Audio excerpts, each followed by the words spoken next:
Ok, la idea es, esta primera etapa es hablar de los PARP inhibitors o los inhibidores PARP en la primera línea, los 4 randomizados que ustedes ya leyeron, y tratar de hacer una idea de cómo seleccionar entre uno y otro independiente de la disponibilidad que nosotros tengamos en Chile.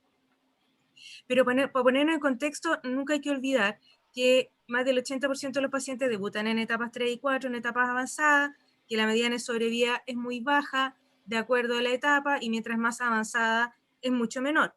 Y que hay modelos predictivos que se han tratado de ver si de acuerdo a estos modelos pudiéramos predecir cómo van a responder a los tratamientos o cómo van a evolucionar en el tiempo. Pero de esto lo único que hemos logrado que el 80% etapa avanzada, por eso le llaman la ley del 80% son 70-80 high grade, son los serosos de alto grado. Se dice que el 80% logran citorreducción óptima, pero la verdad es que revisando la estadística, esto fluctúa, es menor que esto, un 20% menos, diría que un 70%, 65-70%, de acuerdo al centro, los centros más experimentados que hacen más citorreducción, y por lo mismo, aquellos que se operan y que se hace una citorreducción completa, eso sí pudiéramos tener alrededor del 80, 75, 80% de remisión completa, y más del 80% va a recurrir entre los 3 años. ¿Ya? Y sabemos que aquellos que recurren se muere.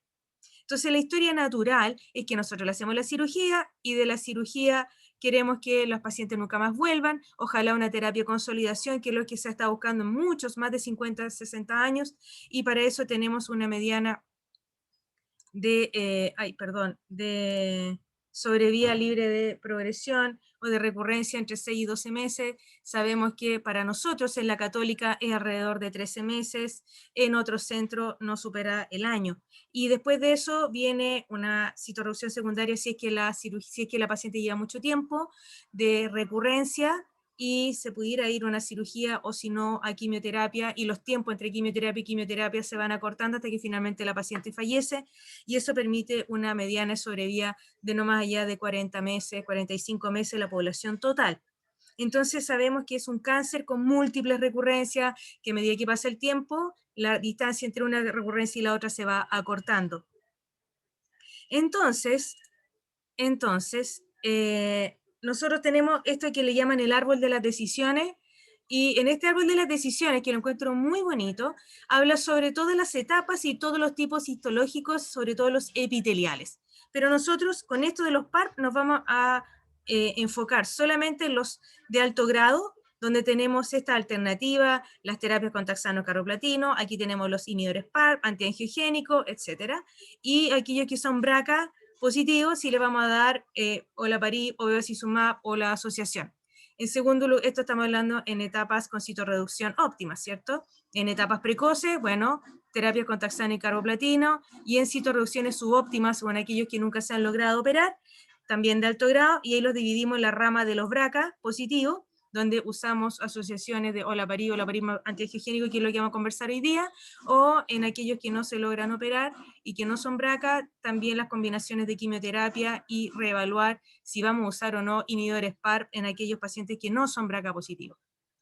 Hasta el momento sabemos, y esta tabla la hice hace harto tiempo, y créanme que sigue siendo la misma, que las medianas de sobrevida fluctúan entre 13 y 15 meses de sobrevida libre de progresión o de enfermedad o de recurrencia, y una mediana de sobrevida global entre 35 y 45 meses, y eso hace que nuestra terapia habitual estándar desde el IGCS del año 95, si no me equivoco, y quedó como Taxol y carboplatino. Cambiamos la alternativa, le agregamos dosis densa, la verdad no mejoró, le agregamos otra citotóxico intraperitoneal, sabemos que docetaxel y doxoribosomal pueden ser una alternativa si es que no le podemos dar taxol, pero no significa que sea mejor, son iguales.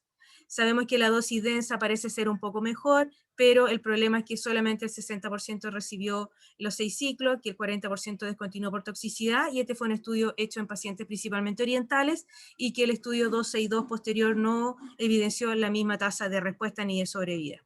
Y que la quimioterapia intraperitoneal está supeditada solamente en aquellos de citorreducción óptima con las toxicidades que conocemos. Lo hemos usado en algunos pacientes, pero tiene el problema de que necesita un catéter especial, necesita un monitoreo especial y la paciente tiene que quedar R0, de lo contrario no tiene ninguna utilidad la intraperitoneal. Así que en resumen, seguimos con taxanos y platino, la citorreducción no óptima, taxanos y platino, la no citorreducción, taxanos y platino. Y todo eso con una mediana de sobrevida que fluctúa entre 35 y 67 meses en el mejor de los casos. La mediana es 40-45 y la sobrevida libre de recurrencia 18 meses, en el mejor de los casos. Los antiangiogénicos, tenemos múltiples estudios, sabemos si lo vamos a usar en setting neoadyuvante en fase 2, si lo vamos a usar en setting adyuvante post cirugía, sabemos que aquí lo único que sirve es con la citorreducción subóptima o en etapas 4, que con dosis densa o intraperitoneal no tienen mucha utilidad, y que en las recurrencias solamente nos sirve en las recurrencias que son platino resistentes, porque la platino sensible no demostró mayor beneficio, y que la terapia de mantención parece ser una de buena utilidad en aquellos pacientes que lo usamos en una primera línea con citorreducción subóptima o etapas 4. Así que en vista de esto, les quiero mostrar algo de nuestra realidad. Ustedes ya siempre les comento en los pasillos cómo nos ha ido. Este es hasta el 2019, yo ya tengo la tabla, estoy trabajando en la actualización del 2021. Aquí solamente serosos de alto grado e indiferenciado, ¿ya? Y vemos que eran 128 casos. Si ustedes se fijan, citorreducción primaria solamente un 60%, se hizo neoadyuvancia en un 17% y 20% que no se operó. Etapas 3 y 4, como ustedes ven, cumple la ley del 80%, así que 80% en etapas 3 y 4. Aquí estudiamos algunas comorbilidades, en esa época estábamos viendo el tema de la obesidad y su relación con la sobrevida, y vemos acá que la mediana de sobrevida es 57 meses, ahora bajó a 54, la última curva que fue a principios del 2021, y con una mediana de sobrevida libre de recurrencia, la última es de 13 meses. ¿Ya? Obviamente esto cambia de acuerdo a la etapa, en etapas precoces les va mucho mejor que en etapas tardías, y nuestro endpoint está principalmente en las etapas 3 y 4, donde claramente la sobrevida global y sobrevida libre de recurrencia cae dramáticamente. Esto era un punto que les quería mencionar, y es porque nosotros en la Católica tenemos muchas opciones de terapia y vemos pacientes que han recibido hasta 12 líneas, ¿ya?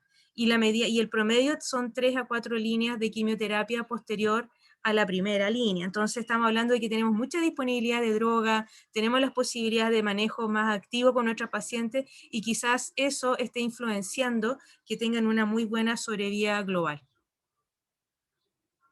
Así que, en resumen, la citorreducción primaria probablemente en el 70% depende del centro, la libre progresión no más de 18 meses, yo diría que la mediana está entre los 2 y 13 meses, 45 meses de la sobrevida global.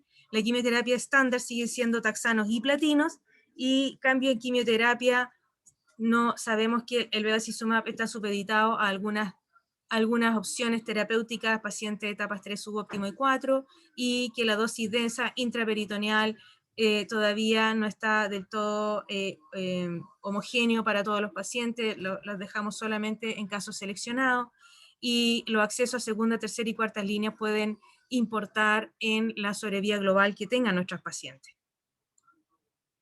Así que el avance más importante ha sido en genómica, con el TECA, y posteriormente todo lo que hemos conversado en otras oportunidades, que es inflamación, metabolismo, medio ambiente y mecanismos de sobrevivencia de la célula tumoral principalmente. Y en lo que refiere a la reunión de hoy día, es el TECA y los hallazgos de que el 20% de los pacientes con cáncer de ovario serosos papilares de alto grado son BRCA1 y 2 mutados. Sabemos que pueden ser, permiso.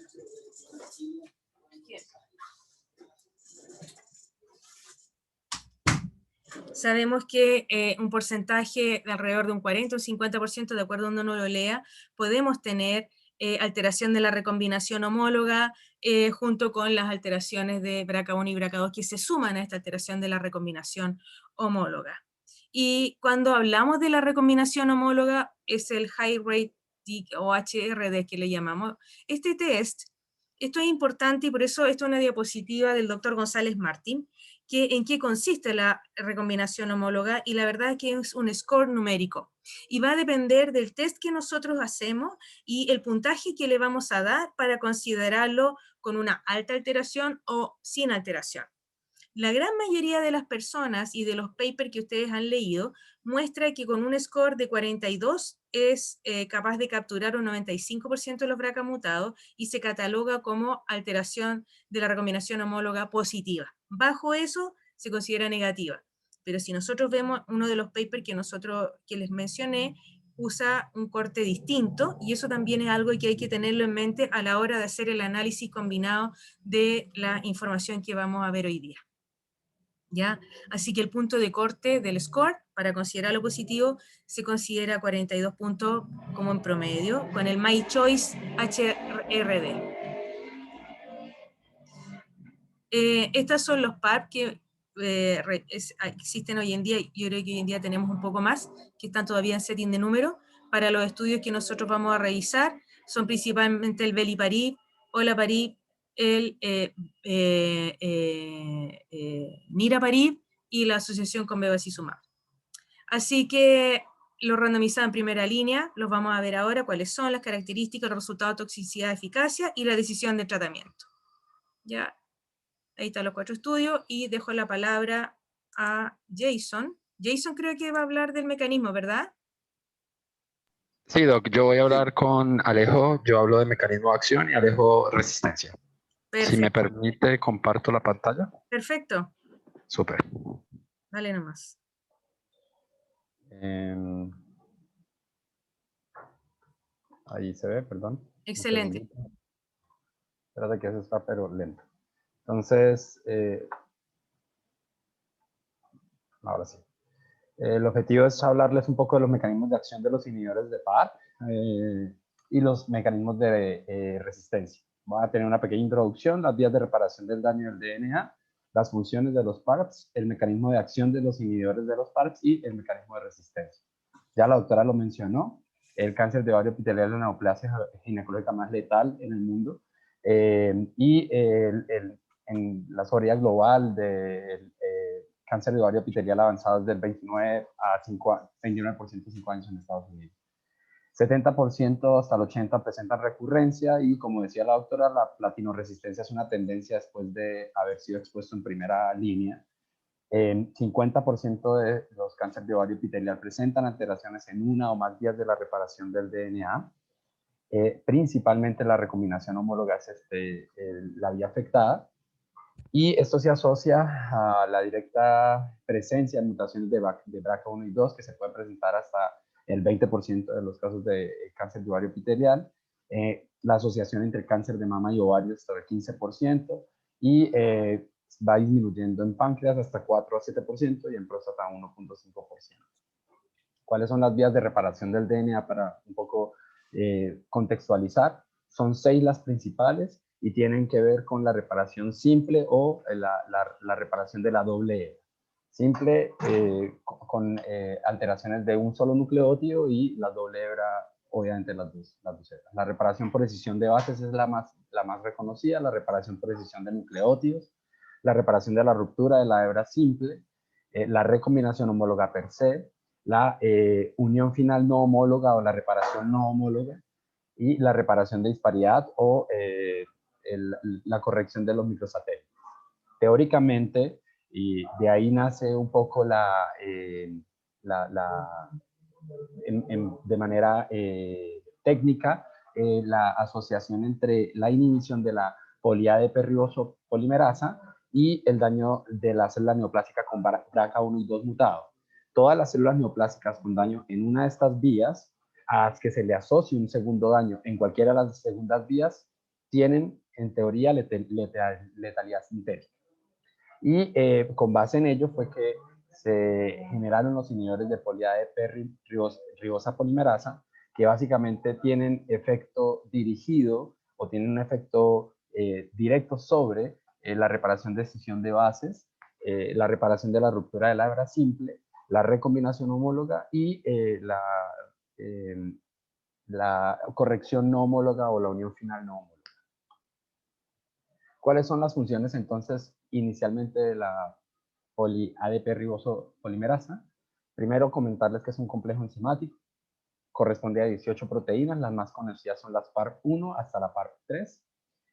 Básicamente lo que realiza este complejo enzimático es la parilación o la fosforilación de residuos de serina, tirosina y ácido glutámico. Esto permite la activación de enzimas que se unen de manera dirigida a segmentos del DNA que se hayan roto en hebra simple, como lo vemos en este gráfico. Las PARP y su complejo se unen a la porción aminoterminal, activan distintas enzimas como la DNA ligasa, la POLQ y la CC1, y asociándose a la nicotinamida permiten la reparación del DNA en hebra simple. Asimismo, las PARP también reclutan complejos enzimáticos para la reparación de los errores de doble hebra, como lo son la NBS1 y la EMR11. Asimismo, tienen efectos sobre la asociación de la cromatina y el DNA, y el DNA, regulando de esta manera la expresión de algunos genes, como la expresión de BRCA1, RAD51, también de P53, y en último tiempo se ha estado viendo que el PARP también podría eventualmente verse relacionado con la reparación microhomóloga, que también es una especie de corrección de errores de la doble hebra. Entonces, con base en estas funciones de los PARP, aparecen los inhibidores de este complejo enzimático, que en su mecanismo base se ligan al sitio activo del PARP, en donde se asocian con la nicotinamida. Aquí es donde en general se ha visto inicialmente, o por lo menos fue inicialmente descrito, se unía al PARP, atrapaba la nicotinamida, no permitía que se generaran las correcciones de hebra simple, y esto generaba errores de doble hebra que en pacientes con BRCA mutado no lograban corregir su error de doble hebra y llevaban a inestabilidad genómica y muerte celular. Asimismo, en teoría, para aquella época en principio, se pensaba que los BRCA con BRCA no mutado tendrían entonces suficiente enzima para corregir los errores de doble hebra que se acumulaban por una PARP inhibida y permitían la viabilidad celular. Sin embargo, fueron en el tiempo dándose cuenta que no solamente se generaba este atrapamiento del PARP, sino que además los inhibidores PARP se unían al complejo cromatina PARP, llevando además a estados inactivos de complejos enzimáticos muy relevantes, entre ellos incluyendo a los BRCA proficientes, y llevando en este mismo nivel a activación de la regulación al alza de la reparación no homóloga. Una vez la reparación no homóloga empezaba a hacer efecto, se sumaban errores en el DNA que llevaban a inestabilidad genómica y muerte celular. Asimismo, se incrementa la velocidad de corrección no homóloga, y esto también lleva a acumulación de inestabilidad genómica y muerte celular. Y por otra parte, entonces hablábamos de que el complejo cromatina PARP no permite que enzimas se expresen correctamente, como la P53 y la P21. Esto lleva a disminución de la vigilancia y corrección de errores de la doble hebra, que lleva a acumulación de errores en el genoma y muerte celular.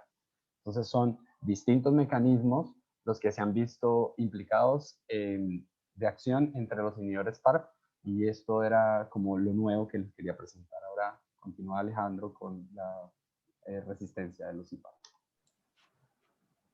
¿Me escuchan ahí? Sí. A ver, hay tres mecanismos, o sea, como tres distintos como grupos de resistencia a los inhibidores de PARPs. El primero es que se recupera la recombinación homóloga. Entonces ahí el grupo puede volver a reparar el ADN y se pierde la letalidad sintética. Una forma, no sé si ven el mouse o no. No, no sé, ya, bueno, arriba a la izquierda. Arriba a la izquierda, que es el de Jason el que aparece ahí, ¿no? Una forma es que... Si quieres, no, comparte tú, Alejo. Ah, ya, sí, mejor.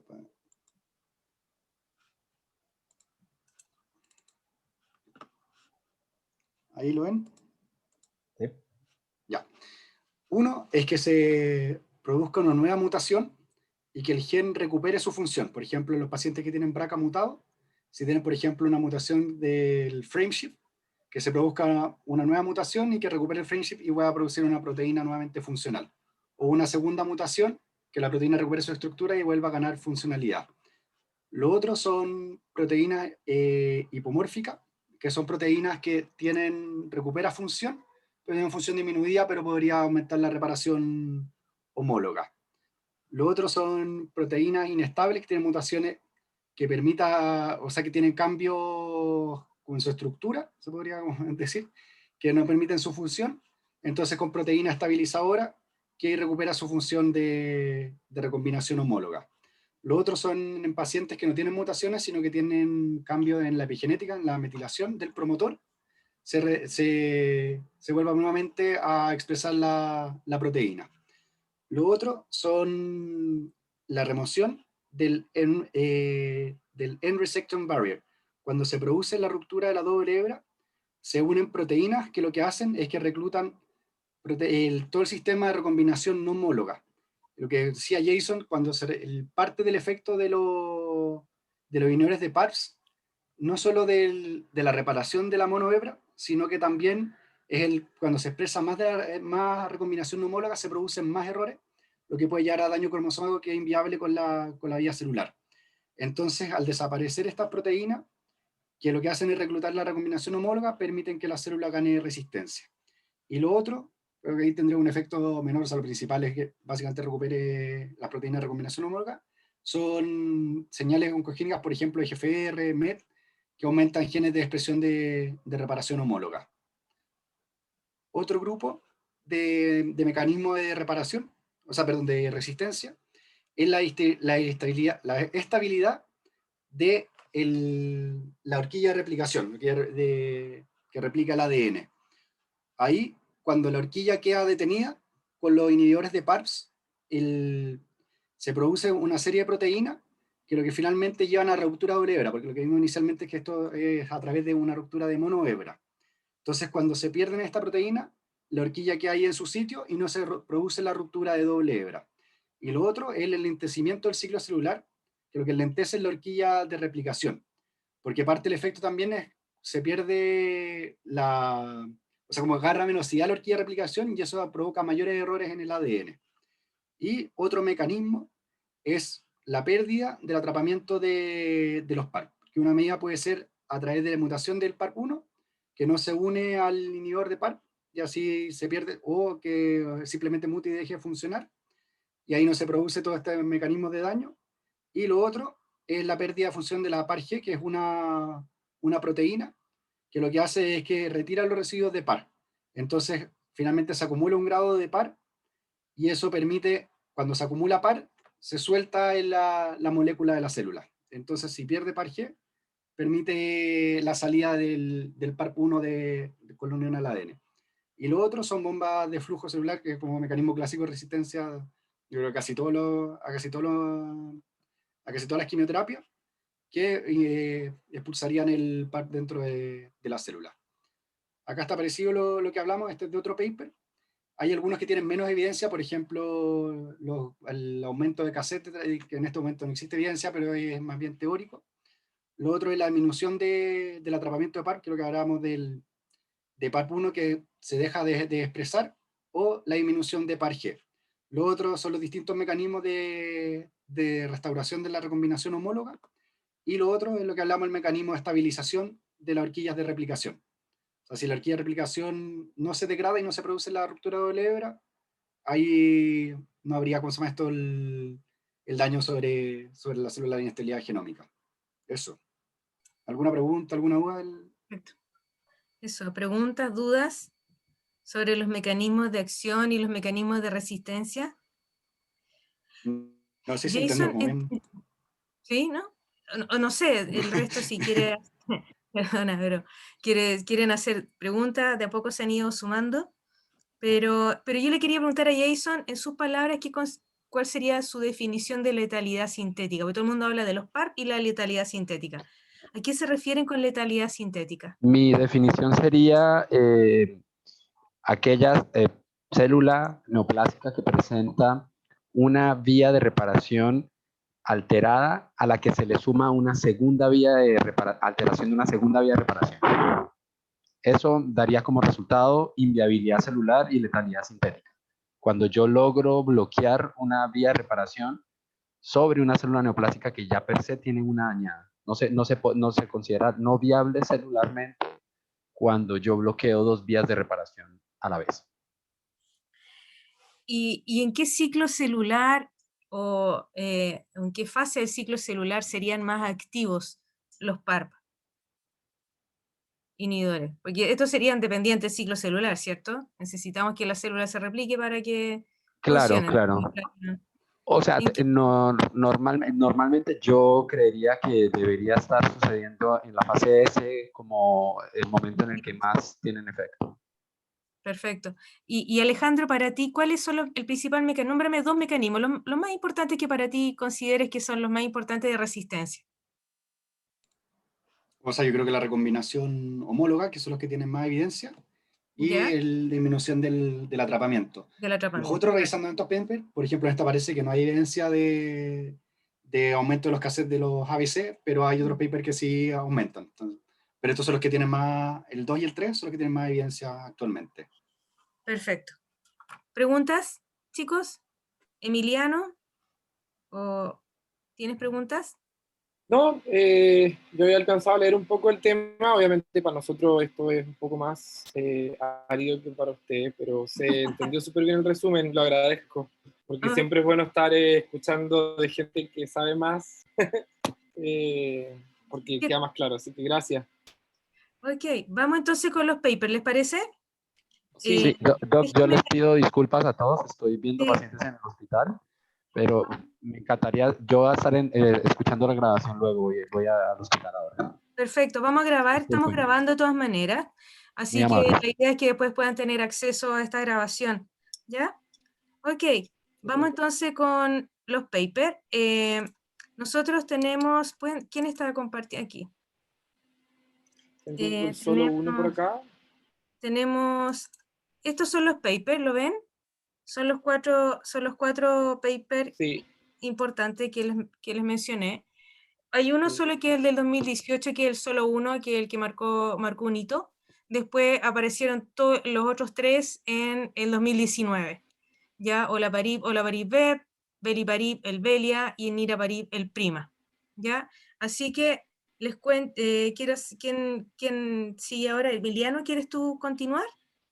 Bueno, yo armé el esquema del solo uno. Perfecto. Lo tengo acá. A ver. Compartir. Ya, traté de ser como lo más oncólogo médico para mis dibujos. No, pero sí, es importante, es porque después tenemos que pensar que en algún minuto vamos a tener todas las opciones y vamos a tener que definir cuál va a ser la mejor opción para nuestra paciente en ese minuto. Y la idea de hacer este análisis es quedarnos con alguna idea o algún concepto global que nos permita resumir estos cuatro papers en una idea de cómo las vamos a utilizar. Recuerden que no van a bajar de 4 millones mensuales y pensando que el Paola es Bev más Olaparib y eso va a ser alrededor de 7 millones, 8 millones mensuales, entonces tenemos que estar muy, muy a caballo con la información de a quiénes se los vamos a recomendar y a quiénes no. Dale con el solo uno. Ya, bueno, como dijo la doctora, el solo uno es uno de los trabajos que marcó la pauta para la seguidilla que hay a continuación y para todo lo que viene después.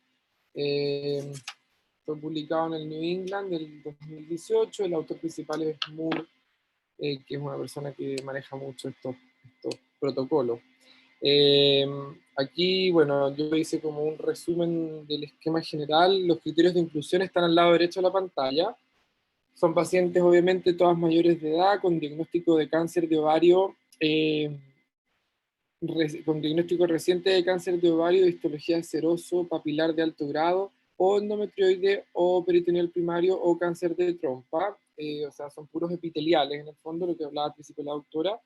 De etapas 3 o 4, la mayoría de ellos, bueno, después ahí está la tabla donde se ven los grupos balanceados, pero se concentran en la etapa 3C, las pacientes que lograron ser quirúrgicas citorreducibles. Y con el estudio de BRCA1 y o BRCA2, estas pacientes fueron sometidas a citorreducción primaria, un grupo, alcanzando la citorreducción óptima, y hay otras pacientes que fueron candidatas a neoadyuvancia con quimioterapia y luego una citorreducción de intervalo y luego la terapia los 3 siglos posteriores de quimioterapia. Entonces están ese pool de pacientes. Lo que se plantea en la introducción también es que como la nueva tendencia, por la evidencia que existe, indica que hay muchas pacientes que antes se estaban operando que hoy día se benefician más de partir con quimioterapia antes de pasar a la cirugía, principalmente por los riesgos del procedimiento, o como por la morbilidad. Entonces, este trabajo es bien bueno porque representa una realidad que tenemos ahora en cuanto a las pacientes con cáncer de ovario 3C, que ya no son todas operadas y con lo que quedaron se fueron a quimio. Hay muchas más pacientes que fueron a neoadyuvancia y alcanzaron a ser R0 porque se operaron entre medio, por decirlo de alguna forma. Bueno, todas las pacientes tratadas con el esquema que mencionó la doctora, carboplatino, paclitaxel, sin bevacizumab, que igual es muy importante porque nos permite sacar conclusiones de este grupo como más puro. Es un randomizado controlado, fase 3, incluye 15 países, tiene doble ciego y la droga fue el carbotaxol. La randomización fue aleatoria, como sale acá, 2-1. Un grupo de pacientes fue al grupo de olaparib con 300 miligramos cada 12 horas bioral. Esas fueron 260 pacientes. Y las otras fueron pacientes que recibieron el placebo, 131. Lo principal que se busca como outcome es evaluar la progresión libre de enfermedad, que es un poco lo que explicaba antes la doctora. Y por qué la progresión libre de enfermedad, de lo que yo entiendo, es que no tendríamos nunca un trabajo tan largo con tanto N para lograr sacar de esto un resultado positivo en la sobrevida global. Por eso que lo principal es la libre de progresión y después la libre de progresión secundaria y los tiempos entre terapias, que son como los outcomes secundarios del trabajo. Estas pacientes recibieron olaparib hasta 2 años sin evidencia de enfermedad. ¿Ya? Luego eso se suspendió y bueno, hay algunas excepciones que no plantean en el paper, pero así ese es en general como el esquema.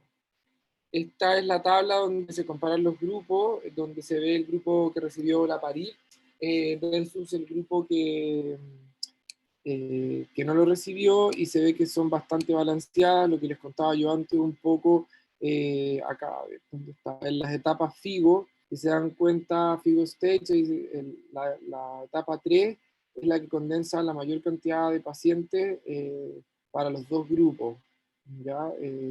Y la histología seroso papilar de alto grado es la más frecuente, como siempre. Respecto a las mutaciones BRCA, la mayoría, como ven acá, fueron mutaciones BRCA1, y en segundo lugar, bueno, BRCA2. Ya, bien balanceado el trabajo. De respuesta completa a la terapia después del tratamiento inicial, la mayoría de las pacientes, aproximadamente un 80% en los dos grupos, y con respuesta parcial, un 18% en los dos grupos. Ya esto bajo los criterios RECIST de tomografía. Y bueno, este trabajo lo interesante que tiene es que tiene como las conclusiones, estas curvas de Kaplan-Meier para evaluar la sobrevida analizadas por el equipo, y después un análisis externo para ver cómo eliminar sesgo. Y es así como vemos en esta primera tabla que la sobrevida libre de progresión para el grupo olaparib a los 3 años está, a ver, si les muestro acá, esto es como la extensión de lo que ocurriría en el fondo. Está aumentada en un 60% sobre lo que se tiene como base, y la sobrevida libre de progresión 27% para el grupo placebo. ¿Ya? Acá está, como decía la doctora en la Católica, se consideró como 13.8 meses de progresión libre de enfermedad como lo estándar, lo que tuvo el grupo placebo. Aquí ya hay un dato súper interesante que es bien gráfico, y como vemos, aumenta bastante la sobrevida libre de progresión. En este segundo se ve que las pacientes con el análisis externo, por decirlo de alguna forma, tienen bastante similar, 69% a 3 años para el grupo Olaparib y 35% a 3 años para el grupo placebo. ¿Ya? Por lo tanto, la conclusión general del trabajo es que otorga un beneficio sustancial a las pacientes que tienen mutación BRCA, la adhesión del Olaparib como terapia de mantención a posterior. ¿Ya? El hazard ratio calculado está por acá en la primera tabla, la segunda tabla, acá. Es de 0,30 con un intervalo de confianza adecuado y con significancia estadística, por lo tanto con eso en la conclusión del paper la reducción del riesgo de progresión o muerte es de un 70%, ¿ya? Y en general, así para como dar un número a las pacientes, la diferencia de mediana de sobrevida libre de progresión entre Olaparib y placebo es de 3 años. Eso en general del solo, eso es como el esquema y los resultados principales.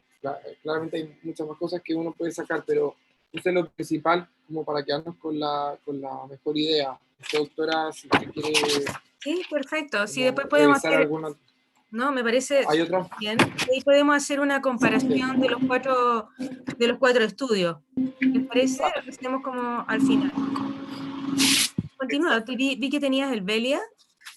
Sí, el Vela lo tengo un poquito más escuálido porque empecé a hacerlo hoy día en la mañana, pero igual lo revisamos bien y todo. El Vela, la droga que tiene, como comentaba la doctora, es el Beliparib. El Velia fue publicado en el New England en el 2019 por el doctor Coleman. Los criterios de inclusión son prácticamente los mismos que el solo uno. Ya este trabajo metodológicamente es un poco más complejo que el solo, porque tiene 3 grupos, la randomización es 1-1-1, también es un randomizado controlado fase 3, que se hizo en 10 países con doble ciego, o sea, metodológicamente es bien potente, y tiene 3 grupos, tiene las pacientes que recibieron, como se ve acá, carbotaxol más placebo, y después una mantención placebo, ya después de haber completado en el fondo el tratamiento principal, digamos, y después el segundo grupo con carbotaxol más Beliparib y una mantención placebo, y el último grupo que es carbotaxol más Beliparib y mantención con Beliparib, ¿ya? Ese es el Beliparib throughout que ponen en el paper, ¿ya? Que ese es como el más interesante. Entonces aquí yo puse las dosis, 150 miligramos cada 12 horas durante la quimioterapia, para el grupo que recibió durante la quimioterapia, y posterior a esto 300 miligramos cada 12 horas oral por 2 semanas, y luego 400 miligramos cada 12 horas oral. Aquí el principal resultado también fue la progresión libre de enfermedad, que es lo que hemos estado conversando todo el rato, y se incluyó también la mutación BRCA, la 1, 2 y la recombinación homóloga, ¿ya? Y de los resultados, las tablas no las puse porque son un poquito más enredadas, pero No, eso está bien. 1140 pacientes, 1140 pacientes en total. Al dividirlas, las pacientes que tenían mutación BRCA, ya sea 1 o 2, una progresión libre de enfermedad de 34.7 meses, similar al solo 1. En el grupo Belaparib throughout, que era el grupo que recibía Belaparib durante la quimioterapia y posterior de mantención. Versus el grupo control, que solo recibe el carbotaxol, que es una progresión libre de enfermedad de 22 meses. Ya con un hazard ratio de progresión de 44, que eso daba 56% de reducción de riesgo de muerte, homologándolo un poco al solo 1, ¿ya? Que también es un resultado súper bueno, ¿ya? Y dentro de las pacientes con recombinación homóloga, progresión libre de enfermedad, 31.9 meses para el grupo de Belaparib throughout y 20.5 meses para el grupo control, ¿ya? Con un hazard ratio 0.57 significativo también, que eso da un 43% de reducción, que no es malo, ¿ya? Y en el grupo Intention to Treat, que es un grupo que no tiene el solo 1, pero que se hizo acá para evitar un poco los sesgos, la progresión libre de enfermedad 17.3 meses. Del perfil de toxicidades, mayor incidencia de anemia y trombocitopenia cuando se combina con quimioterapia, y en el grupo general, en todas las pacientes, más náusea y fatiga. Eso como del beta. Pero sin duda que también una alternativa muy buena a considerar en las pacientes de este perfil que estamos estudiando. Y aquí una foto que le robé a la doctora. El clásico. Sí, ese robo hormiga de hace mucho tiempo. Está bien, Pero está bien. que ya, no Perfecto. sé si lo hice bien No, sintético para no latear porque son largos. no, si esta es la idea, a esto voy yo. ¿Alguien revisó el Paola o el Prima? ¿No? Si no les puedo... Anita, Yo lo revisé, creo sí, que... por eso me conecté. Ah, ¿los tienes? Sí, ya, perfecto. Sí, Muéstranos entonces voy a Voy a dejar de dejar compartir. eso.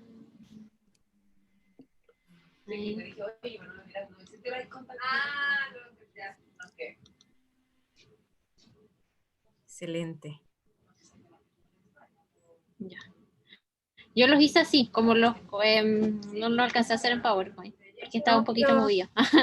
No, pero está bien. Si Ya. queremos ver el Paola y el Prima, y después vamos a conversar de los 4 papers y vamos a llegar a algunas conclusiones.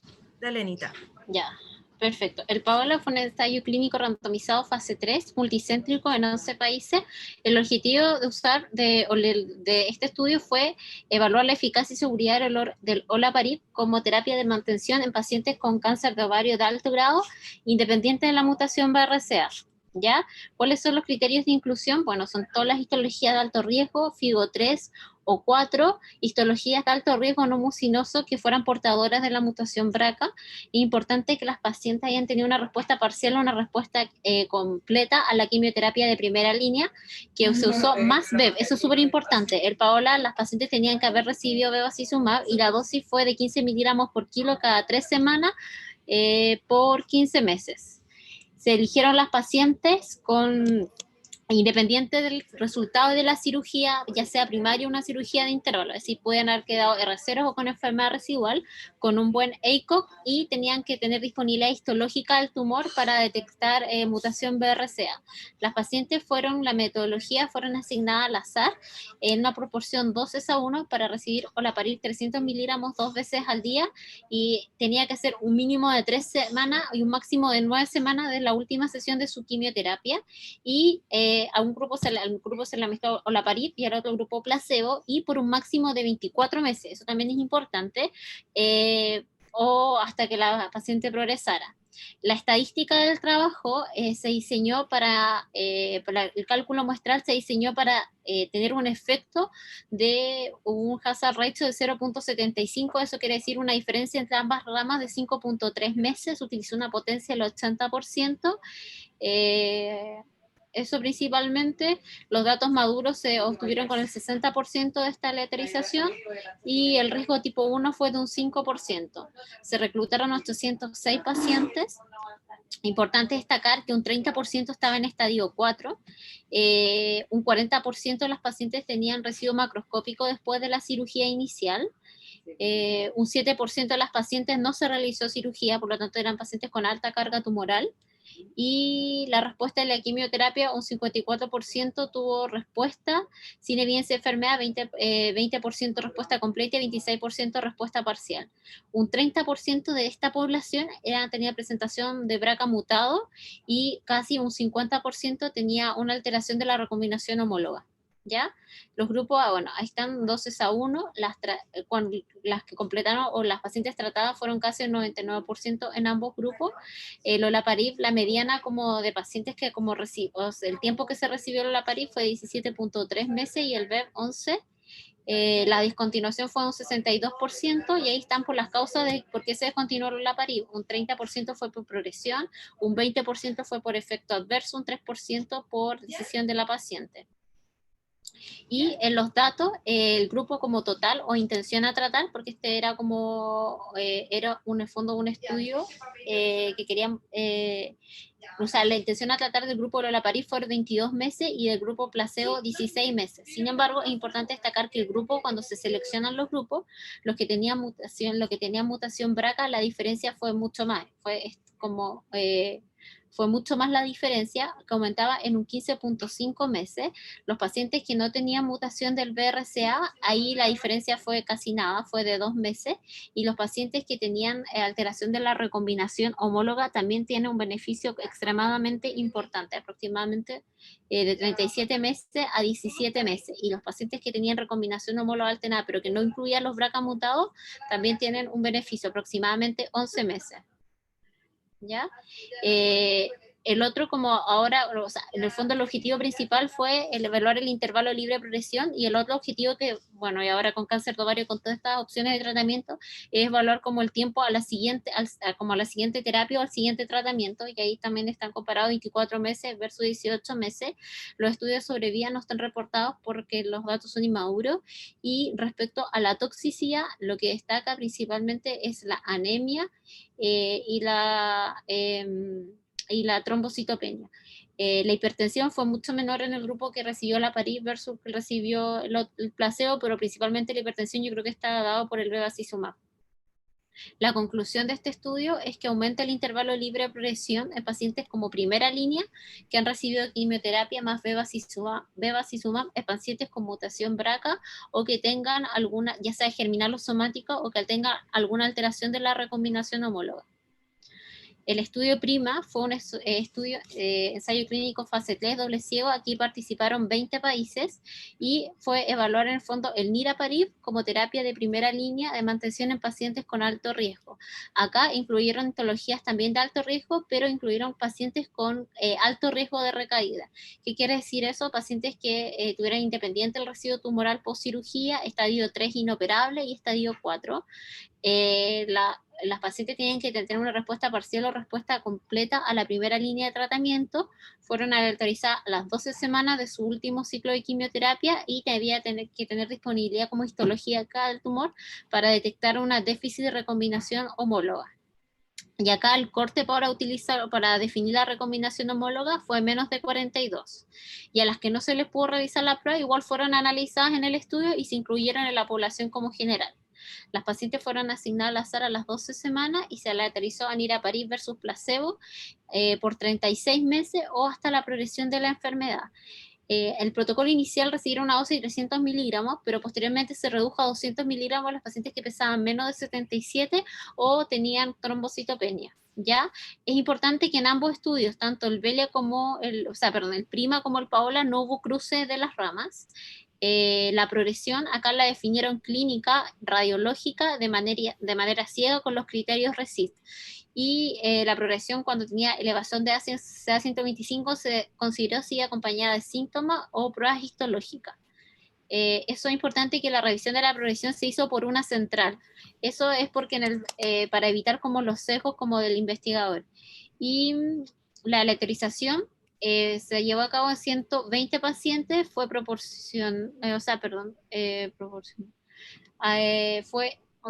en el fondo con 620 pacientes se tenía como en el fondo para el cálculo muestral necesitaban 620 pacientes para poder demostrar el beneficio. Se utiliza una potencia del 90% y un error tipo 1 es 0.025. Se hizo análisis del grupo de intención a tratar.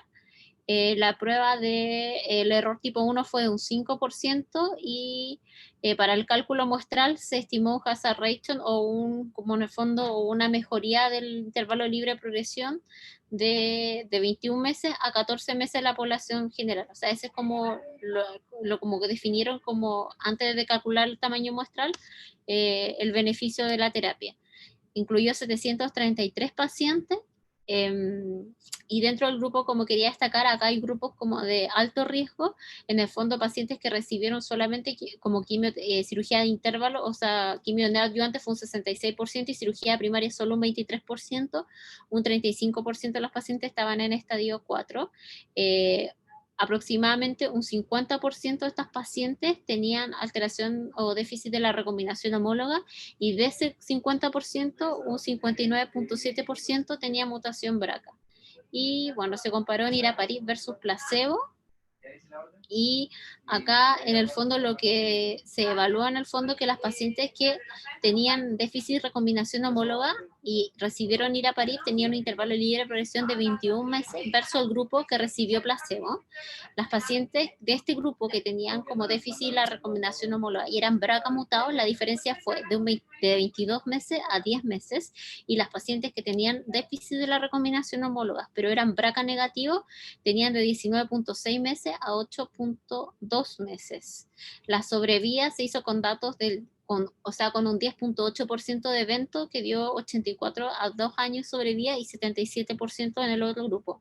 Pero el objetivo primario siempre fue evaluar el intervalo libre de progresión, y dentro de la toxicidad de ambos grupos, destacar que los que recibieron niraparib tenían 31% anemia, trombocitopenia y neutropenia.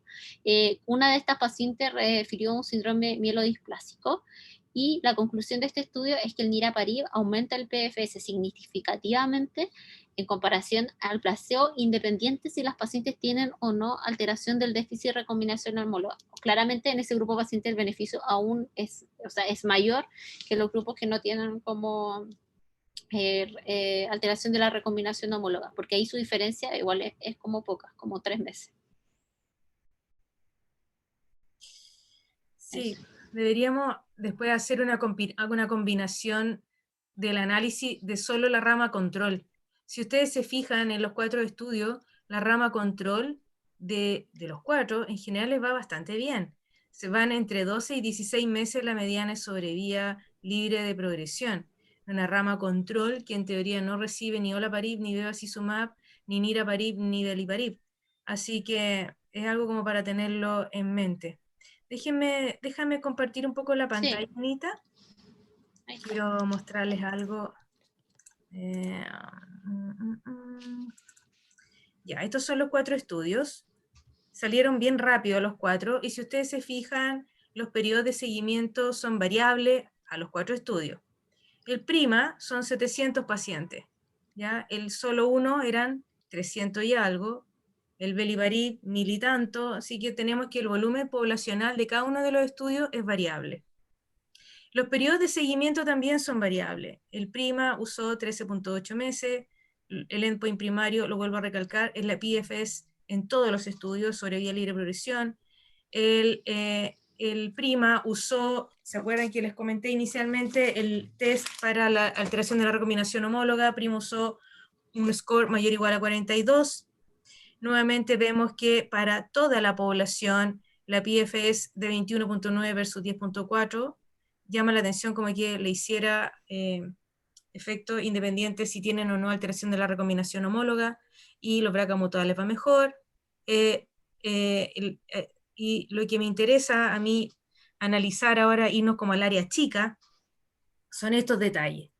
Las etapas 3 con enfermedad residual, 23%, o sea, estamos hablando de pacientes de alto riesgo. Estoy viendo qué estudio contiene pacientes de alto riesgo y qué estudio contiene pacientes que tienen menor riesgo de recurrencia porque tuvieron una citorreducción óptima, o porque fueron R0, o porque se aseguraron que después de la quimioterapia quedara R0.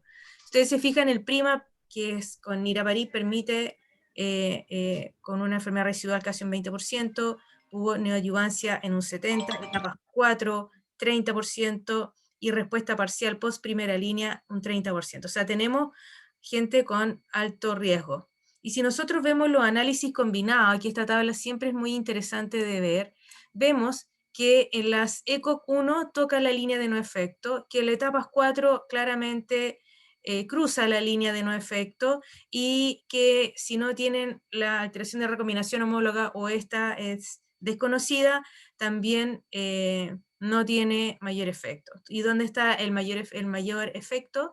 Está en pacientes en etapas 3 principalmente.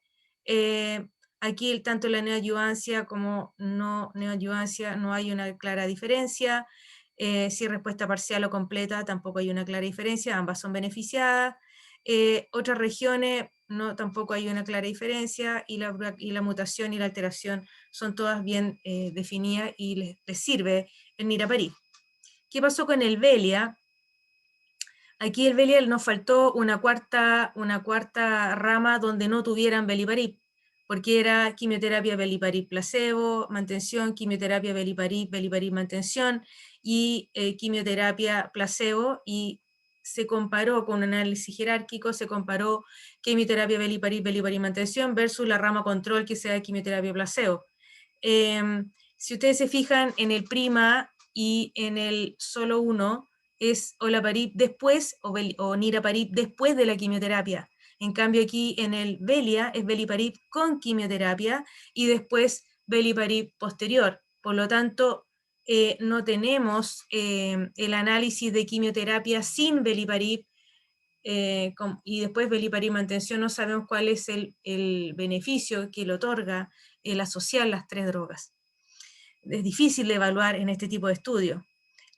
El primer endpoint es lo mismo, alteración de recombinación homóloga usaron otro punto de corte que fue mayor o igual a 33, los otros usaron 42, y vemos nuevamente que en BRCA mutado les va mejor, que la alteración de la recombinación homóloga también les va mejor, y en la intención de tratar, nuevamente vemos que en la rama placebo tienen una sobrevida libre de progresión bastante interesante, que está en los 17 meses. Eso es bien bueno, ya me parece muy por sobre el estándar.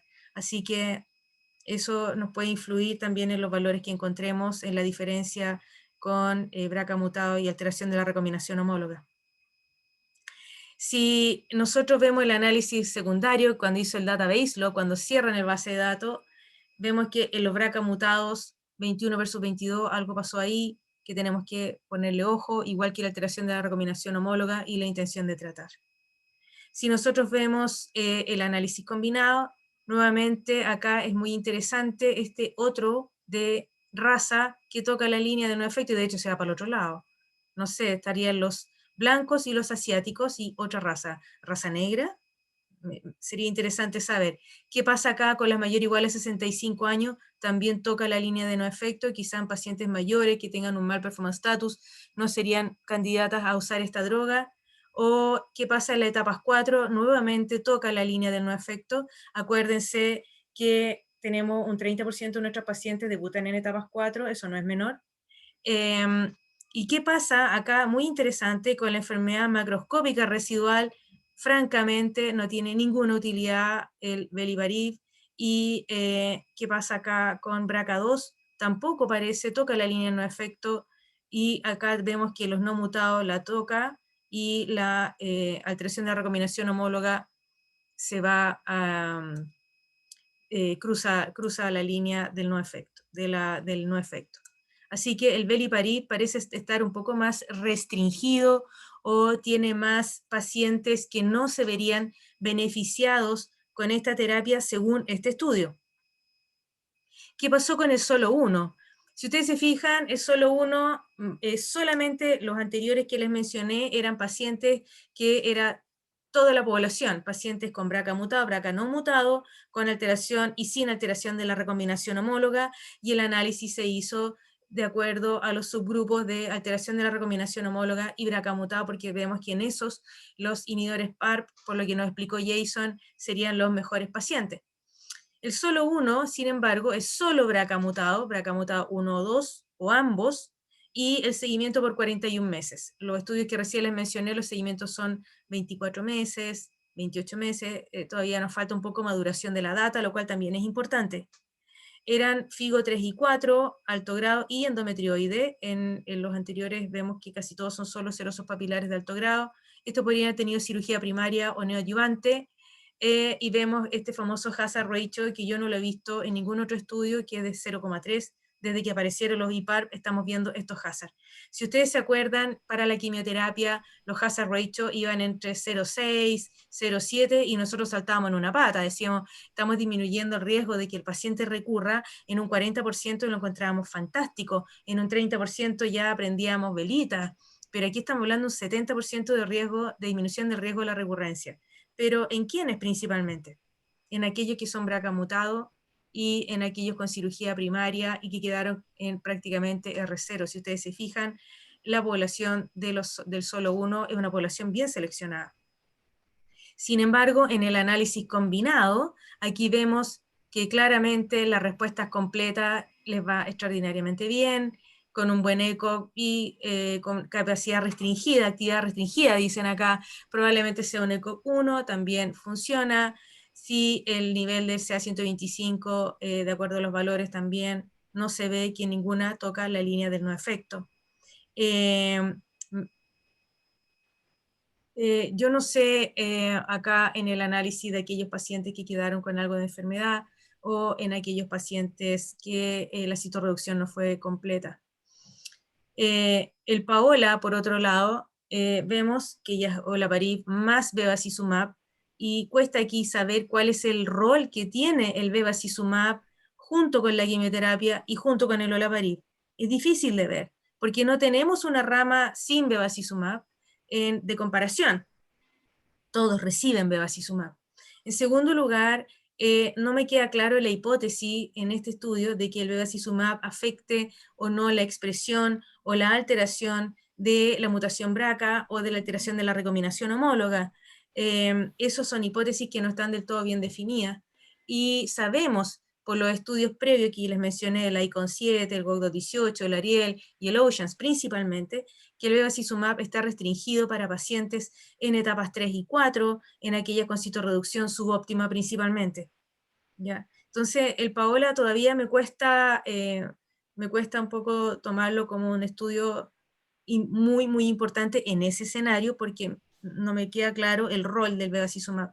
En tercer lugar, el bevacizumab usan 15 miligramos metro cuadrado cada 21 días, con eso sabemos que la probabilidad de tener hipertensión 3 y 4 es más del 15%, sabemos que la capacidad, la probabilidad de tener perforaciones intestinales pueden llegar a un 6%, y eso no es menor. En el caso del Paola, vemos acá que el outcome de la primera línea de tratamiento al screening, si tenían respuesta parcial, toca la línea del no efecto. ¿Ya? Esto es importante. No se hizo cirugía citorreductora, también la toca. Esta incluso la cruza. ¿Qué pasa con respuestas parciales primera línea? Nuevamente, nosotros vemos acá que cruza la línea no efecto. Eso es súper interesante porque precisamente en esas pacientes a veces nosotros pensábamos que el bevacizumab sí tenía un rol.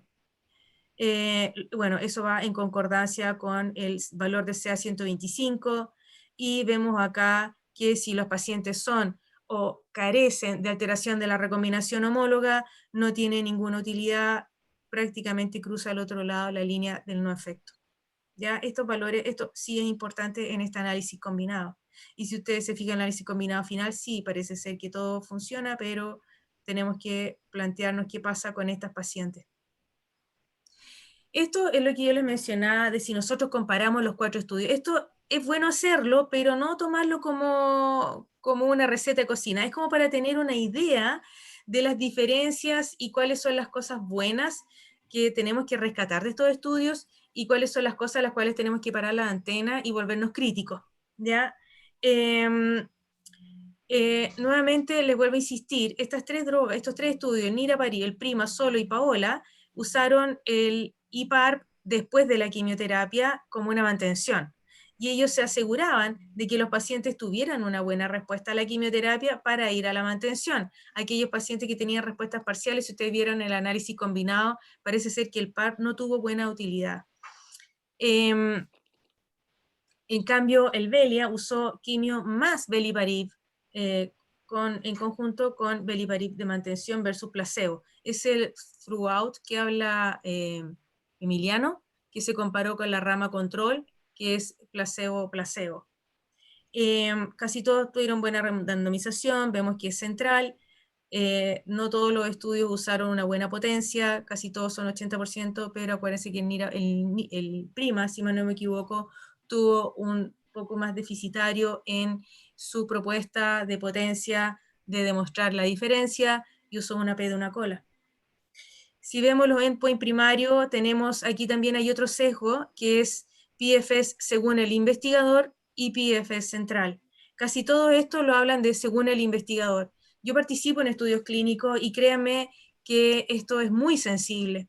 Los pacientes pueden tener clínicamente signos de respuesta porque no tienen síntomas, porque clínicamente la citis se fundió, porque no hay nueva nodularidad, no hay ganglios palpables, no hay signos clínicos que te hagan pensar en progresión, pero el escáner te puede mostrar nodularidad nueva y ese paciente seguir en respuesta. Entonces, esta PFS, de acuerdo al investigador, es muy relativa y nos puede llevar un poco a condicionarnos de que los IPAR tengan mejores respuestas que la rama placebo. Por eso les digo, en estos estudios es súper importante tener en mente la rama placebo, porque la rama placebo les va bastante bien también. 17 meses mediana sobrevida libre de progresión, la rama placebo es mejor que lo que tenemos hoy en día. Paciente con citorreducción óptima y subóptima. Etapas 4, tenemos que ver aquí cuáles son los estudios que tienen mayor riesgo en su población. Y principalmente vemos que el PRIMA, con niraparib y el PAOLA, tenían mayor cantidad de pacientes con alta carga tumoral. ¿Ya? Esta es cirugía primaria, ¿ya? Esta es la cirugía de Balkin primaria. R0 después de la cirugía primaria en el PRIMA fueron excluidos. En cambio, acá se mantuvieron tanto en el solo 1 como en el PAOLA y en el VELIA, y era un porcentaje no menor. Si se fijan, un porcentaje bastante interesante que también puede influir en el outcome final de nuestro estudio. El test BRCA, bueno, 30% me interesó, aquí me llamó mucho la atención. Nosotros sabemos que BRCA en general mutado siempre se habla entre un 15 y un 20%. Sin embargo, en estos estudios, excluyendo el solo 1, que solo seleccionaba BRCA positivo, tenemos entre un 26 y un 30% de la población eran BRCA 1 y 2, y esto eran germinales y somáticas, lo cual es bastante alto. Esto también se condice con lo que nosotros encontramos en nuestra población en la católica, que si nosotros sumamos germinal y somática también me da un 30%, y eso me parece un poquito más relacionado a lo que probablemente es, y es más del 20% que se señala a nivel mundial. Y la alteración de la recombinación homóloga es también efectivamente alrededor de un 50%.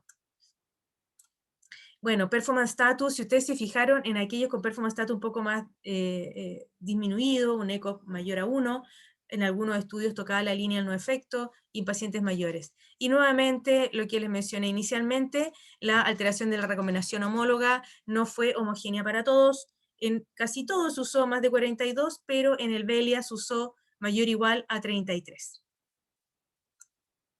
Si nosotros vemos el resumen de la eficacia de los 4 estudios, vemos que nuevamente el solo 1, esta es la mediana de seguimiento, el que más tiene seguimiento hasta el momento es el solo 1, que fue publicado en el 2018 y todos los otros en el 2019.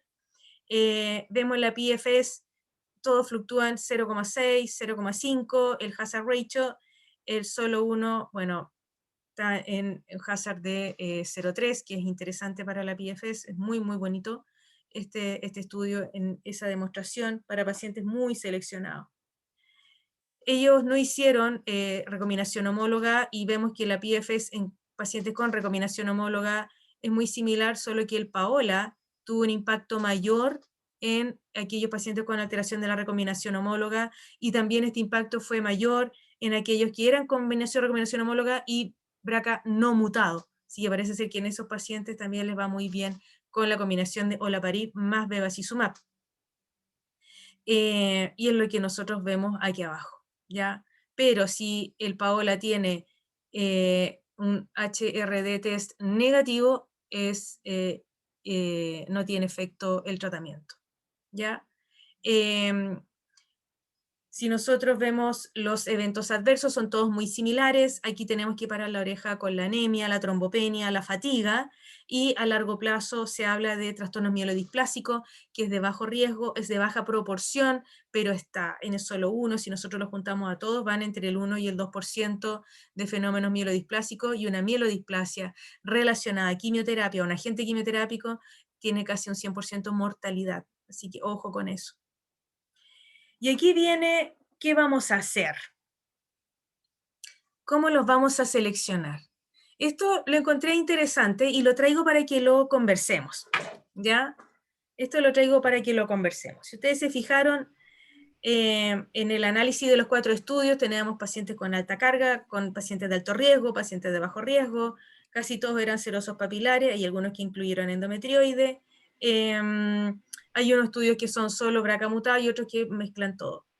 Entonces, ellos, en este paper, que se lo mandé a la Anita, que después se lo puedo entregar, hacen un análisis de los 4 estudios de acuerdo a la eficacia, tolerabilidad, el grupo de estudio, la diferencia en cada uno, y tratan de hacer una suerte de guía de cómo usarlos. Entonces ellos dicen, ok, tengo una cirugía primaria citorreductora, etapas 3, R0, ellos van, bueno, todo quimioterapia, y R0 irían a inhibidores PARP, si es que son BRCA mutados. Esto probablemente en base al solo uno, que es el que tiene el mejor hazard ratio de todos los estudios hasta el momento. ¿Qué pasa con quimioterapia más VEP, con VEP e inhibidor PARP? De acuerdo al Paola, yo creo que hay que ser un poquito más cauteloso, usan bevacizumab 15 miligramos y son 16 meses, es como el GOG 18 en pacientes con citorreducción óptima. Ustedes se fijan que eso no es precisamente donde nosotros usamos el bevacizumab en primera línea, y en este estudio, curiosamente, en aquellos pacientes que no tienen citorreducción óptima o que tienen una respuesta parcial, la utilidad es limitada. Y este es de acuerdo al VELIA, que es quimioterapia con el inhibidor PARP, más PARP inhibidor es el VELIA es el que usó la asociación con la mantención, pero aquí tenemos que tener ojo porque no existe una rama que me compare quimioterapia, placebo y después beliparib de mantención, como sucede con los otros estudios. Así que también hay que tener ojo con este estudio y sobre todo el tipo de paciente que ingresó a el estudio. ¿Ya? En las etapas 4, nosotros, por definición, la etapa 4, nosotros vamos a bevacizumab. Si son BRCA mutado, creo que ahí me plantearía el uso de PARP. Claramente en el análisis combinado, sin embargo, en el Paola, el que yo le mostré, ese grupo principalmente no les iba tan bien porque tocaba la línea no efecto. ¿Ya? Probablemente si tenemos una buena respuesta a la quimioterapia, nosotros podríamos ir a un inhibidor PARP de mantención y no incluiría en este caso a los pacientes que usamos quimioterapia más inhibidor PARP y inhibidor PARP de mantención como el beliparib. Me lo plantearía como en el caso del niraparib, que tenía pacientes de más alto riesgo que lo que tenía solo uno o lo que tenía el Paola. ¿Qué pasa con las cirugías de intervalo? Si es R0, probablemente se parece mucho a la cirugía primaria, y si nunca fueron a cirugía, probablemente iría a quimioterapia más bevacizumab, vería la tasa de respuesta, y de acuerdo a si el paciente respondió a la quimioterapia, me plantearía quizás usar o agregar un inhibidor PARP. Ya, las otras líneas, la verdad, va a depender mucho de la respuesta que tengamos a la quimioterapia. Si los pacientes no tienen buena respuesta, la respuesta parcial muy limitada, probablemente el beneficio que le demos con inhibidor PARP también va a ser limitado. ¿Qué pasa con los no mutados y alteración de recombinación positiva? Bueno, aquí está principalmente el grupo del Paola. Se repite mucho, si ustedes se fijan, este cuadro con este otro cuadro, pero aquí donde yo hago más hincapié son principalmente en aquellos pacientes que tenemos etapas 3, citorreducción óptima, con buena tasa, con buena respuesta a la quimioterapia, y después evaluar si amerita o no usar bevacizumab con olaparib. Si ustedes comparan esa rama en particular con la rama del solo 1, estoy hablando de esa rama, aquí es con citorreducción óptima, R0, que se van a olaparib mantención, y lo comparamos con la rama, con esa rama que usó bevacizumab y olaparib mantención, la verdad es que la tasa de respuesta es muy similar y la sobrevida libre de producción también es muy similar. Entonces me cuesta ver cuál es el beneficio real que le aporta el bevacizumab en ese estadio. Distinto sería en etapas 4 o en etapas 3 con citorreducción subóptima, y probablemente tampoco usaría bevacizumab 15 miligramos, sino que usaría 7,5 de acuerdo a la ICON 7. Y el uso del inhibidor PARP lo dejaría de acuerdo a la tasa de respuesta que tenga la paciente después de la quimioterapia con el antiangiogénico. ¿Qué pasa con la citorreducción de intervalo? La misma historia. Aquí nosotros podemos ver quimioterapia más B versus B de mantención. Esto está un poco en relación al estudio GOG 213, donde las pacientes usaron bevacizumab previa, no era la intención del estudio evaluar bevacizumab antes de la neoadyuvancia, pero hubo un grupo que usó bevacizumab antes y que se demostró que no era más tóxico y que al usar bevacizumab después de la citorreducción confería un beneficio en sobrevida libre de progresión que era alrededor de unos 3 o 4 meses más. Y yo creo que eso me lo plantearía en grupos muy particulares, probablemente vería quimioterapia, luego cirugía, después si es que la paciente es citorreducción óptima, después de la cirugía continuaría con la quimioterapia, si después de eso sigue con citorreducción, sigue con enfermedad con una tasa de respuesta alta, usaría inhibidor PARP de mantención. ¿Qué pasa con aquellas que quedan con enfermedad? Probablemente evaluaría el setting de usar bevacizumab, que es donde nosotros más tenemos aprobado el uso del bevacizumab con citorreducción subóptima etapas 4, y el uso del inhibidor PARP va a estar muy supeditado a la tasa de respuesta a la quimioterapia. Bueno, los BRCA no mutados y HRD negativo, la verdad vamos a usar quimioterapia principalmente y le agregaremos bevacizumab en caso de que sea citorreducción subóptima etapas 4. La verdad, yo no estoy clara con la utilidad del inhibidor PARP en este escenario, porque la paciente que tiene negativa la recombinación homóloga no tienen mayor utilidad. Y tampoco se sabe cuál es el beneficio del BEP con esa asociación en pacientes con HRD negativo, ¿ya? Ese grupo, si ustedes se acuerdan, la combinación, el análisis combinado también fue negativo. Así que eso es lo que yo les quería comentar y quería saber la opinión de ustedes.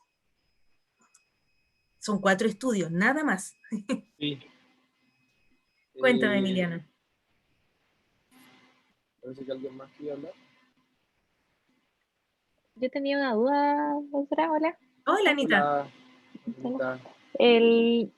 La duda es si es que será por falta de pacientes, porque la mayoría de los estudios incluye igual en su mayor porcentaje pacientes con, o mutación de BRCA o déficit de la recombinación homóloga. Entonces, ¿será que a lo mejor falta, por ejemplo, en el Velia, donde podría haber algo de beneficio, será que faltan pacientes como sin déficit de recombinación para poder realmente decir que no sirve en esos grupos? ¿O usted, en su opinión, en verdad es muy poco probable que en esos pacientes no tenga algún efecto?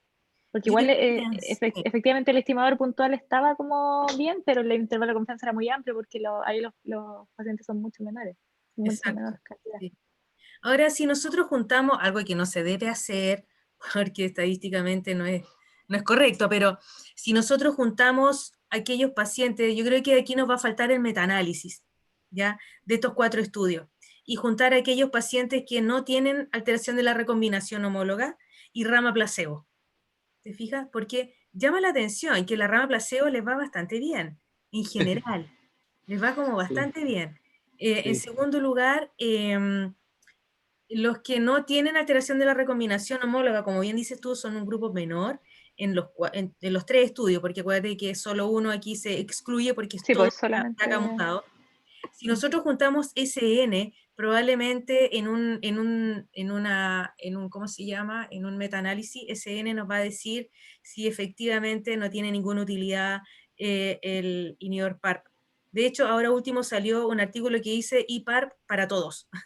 Para todos, así como da lo mismo lo que tengan o no tengan, le dan. Yo creo que no, yo creo que aquí tenemos que seleccionar y ese grupo en particular todavía no está tan claro que sea útil. Sabiendo que el 50% de las pacientes tienen alteración de la recombinación homóloga. Y aquí es súper importante el cómo la vamos a medir y qué puntaje vamos a usar. Así que yo creo que eso es algo que todavía no tenemos tan claro. De pronto yo no lo usaría en todos, como están preconizando. Dime. Y una duda, en Chile, en este momento, ¿qué opciones hay para que... pero para ver la recombinación homóloga? Porque uno puede estudiar BRCA, pero está difícil, especialmente, no sé, por la alteración epigenética, con todo este grupo que nos estamos agarrando con un estudio de secuenciación.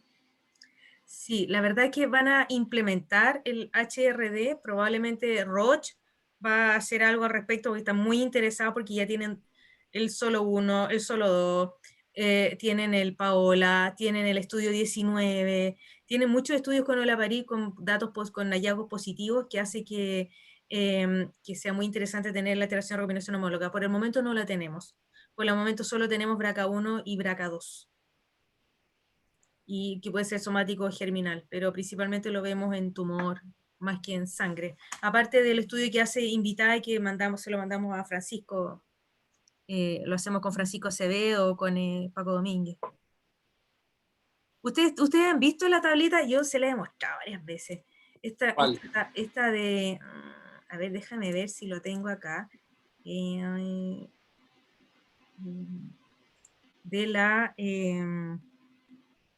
De lo que me dio en la genética tenemos 75 pacientes. 75 pacientes estudiadas de la Católica con un test genético que lo hicieron en la Chile, y de esa el 30% tenía BRCA mutado. Y eran solo serosos papilares e indiferenciados. Solo serosos papilares e indiferenciados. Y el 30% tenían BRCA mutado, o sea, BRCA1, BRCA2. Pero también llamaba la atención que tenían ARID1 positivo. Y ustedes saben que ARID1 es muy privativo de células claras, más que serosos papilares. Entonces probablemente hay algo ahí en la sensibilidad del test que nos pueda dar esta o falsa proporcionalidad de BRCA mutado o hallazgo de otras mutaciones como ARID1. Así que la pregunta es, tenemos varios tipos de pacientes. Tenemos la paciente clásica, ¿ah? ¿Cierto? Seroso papilar, etapa 3C, ya el 80%, que se pudo operar y vino el doctor Bryan y él hizo una tremenda cirugía, le sacó todo, y sale BRCA positivo. ¿Qué hacen ustedes en esa paciente? Paciente que queda en R0. Sí.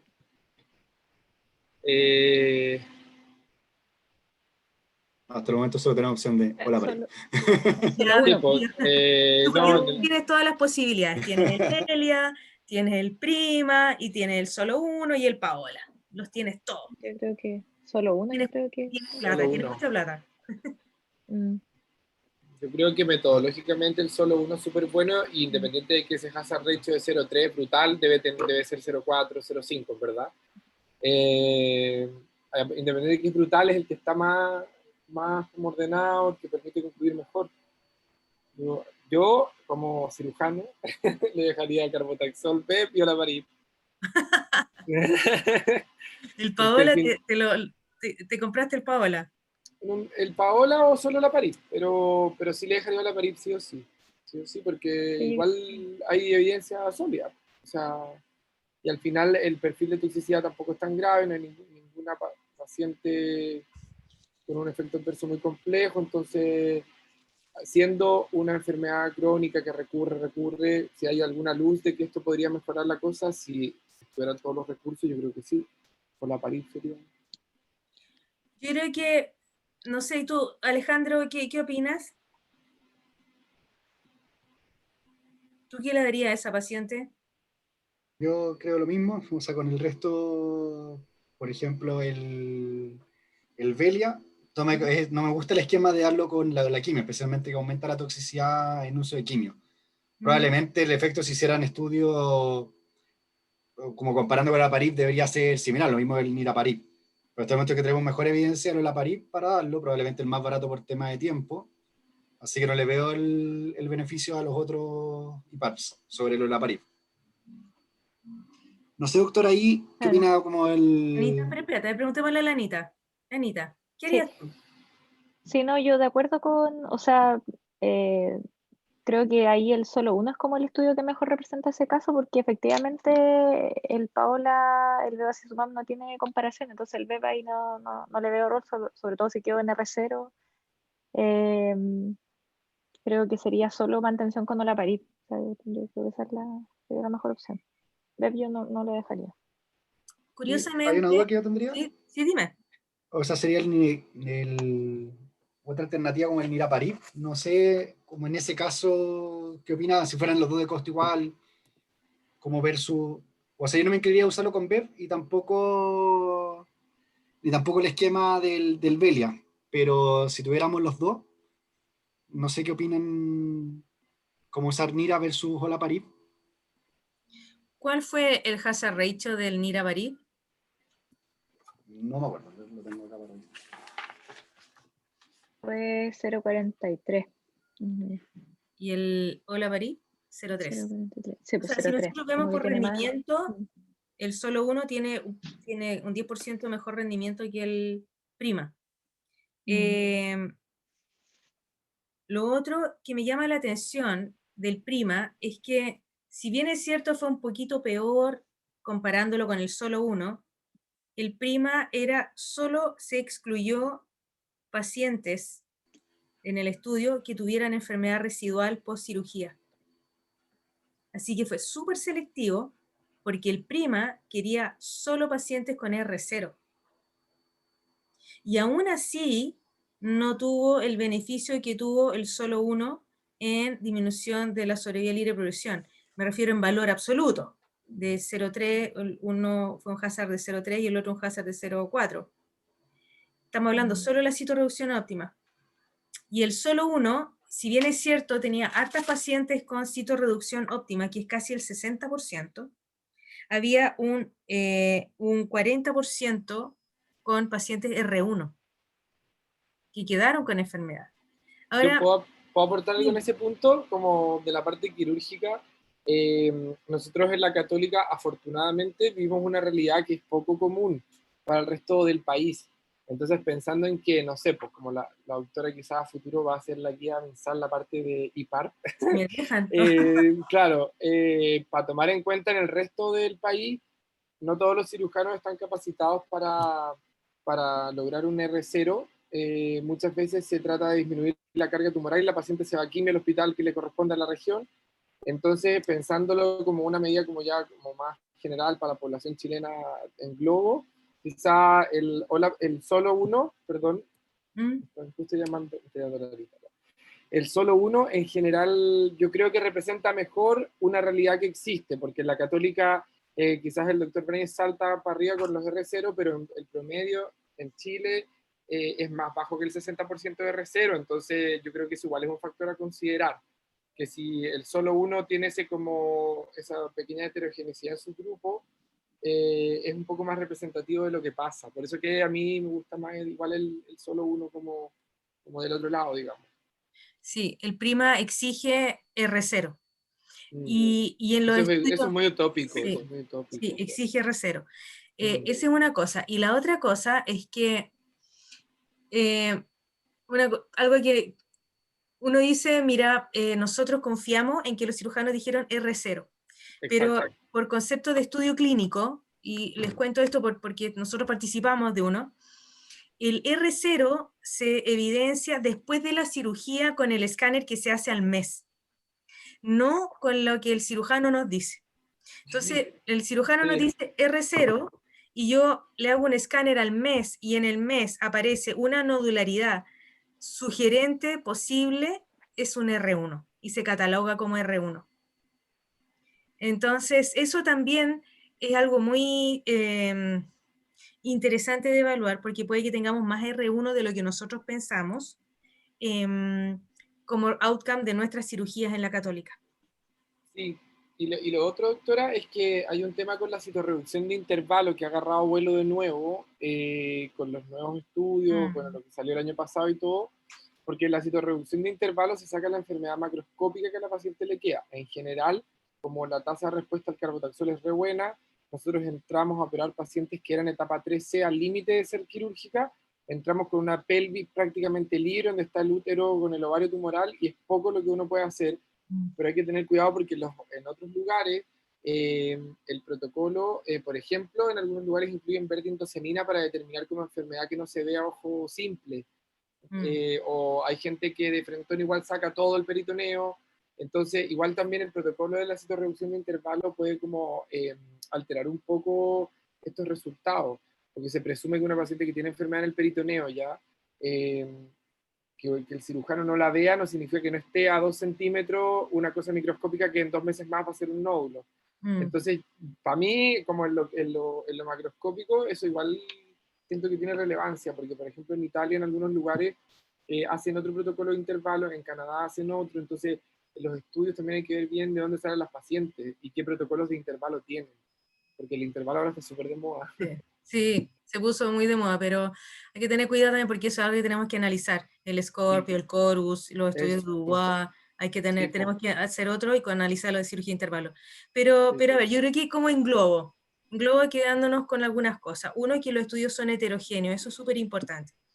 Dos, que el uso de IPARP llegó para instalarse y claramente es para el escenario de pacientes con alteración de la recombinación homóloga y sobre todo en aquellos que tienen BRCA mutado, ¿cierto? BRCA1, BRCA2, germinal o somática.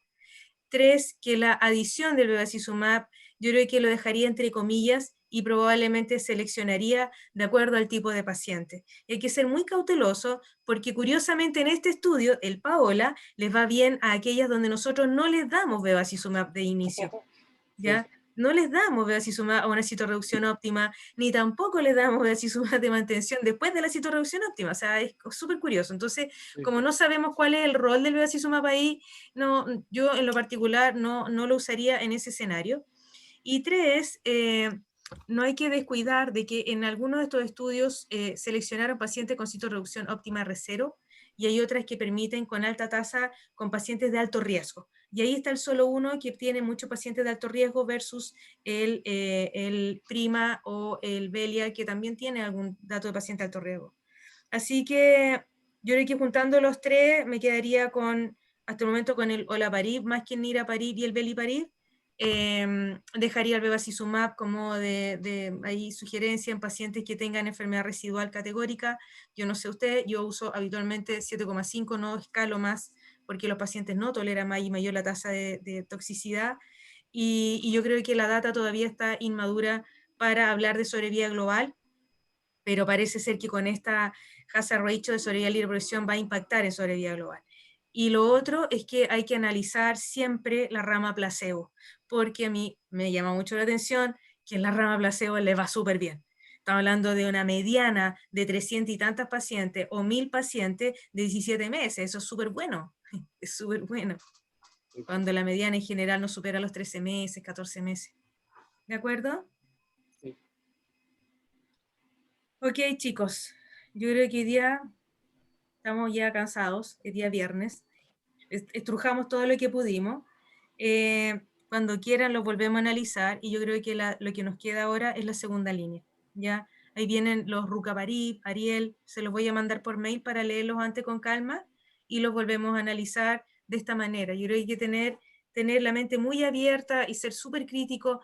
Acuérdense que no todos estos 4 estudios tuvieron una P de 2 colas, hay uno que usó P de 1 cola, la potencia fue variable, el sistema de medición del BRCA o de la alteración de la recombinación homóloga, el score también fue distinto. Uno usó 33, otro usaron 42, y eso también puede hacer que la población en la cual se incluye en el estudio sea mayor o menor, de acuerdo al punto de corte. Acuérdense bien de tratar de analizar el subset de pacientes con citorreducción subóptima, porque eso es lo que más vemos, o que tienen etapas 4, también es lo que más vemos, y esas son las pacientes que nos va a tocar enfrentarnos el día de mañana. ¿De acuerdo? Muchas gracias por la participación, gracias por el trabajo, Gracias, doctora. y va a quedar en el Dropbox todo para que lo podamos volver a revisar. Ustedes me dicen cuándo y hacemos la segunda línea. ¿Ya? Ya, bacán. Yo creo Bacán. la próxima semana podría ser. Luego, para que no nos coordinamos. desinflemos, Bueno, para el que otro sigamos en la viernes, línea. si quieren, Vamos. echar el el otro bolito. viernes nos vamos con la segunda Doctora, línea. Dime. ¿podría mandar ese paper donde tenía el cuadrito de la comparación? O la igual lo referencia quería, de los o- 4. Sí, Se veía bonito. no se lo quise mandar antes, pero lo voy a subir a la Sí. carpeta Dropbox, ¿ya? Así que no se preocupen, es del ESMO. Es un paper muy Bacán. bueno, que es un paper que hizo la doctora Mirza, no me acuerdo el apellido, es muy conocida ella, con la Nicoleta Colombo, los clásicos, los superstars, ¿ya? Y salió... Aún no los cachamos. algo sabe, algo Claro. sabe. Así que sí, lo voy a subir a la carpeta Dropbox para que todos tengan acceso, ¿ya? Pues muchas gracias. Ya, chicos, gracias. descansen, buen fin de Chao, semana. igual. Nos vemos. Estamos viendo. Chao. Chao, Chao, chao. Bien. Chao, chao. Chao, chao.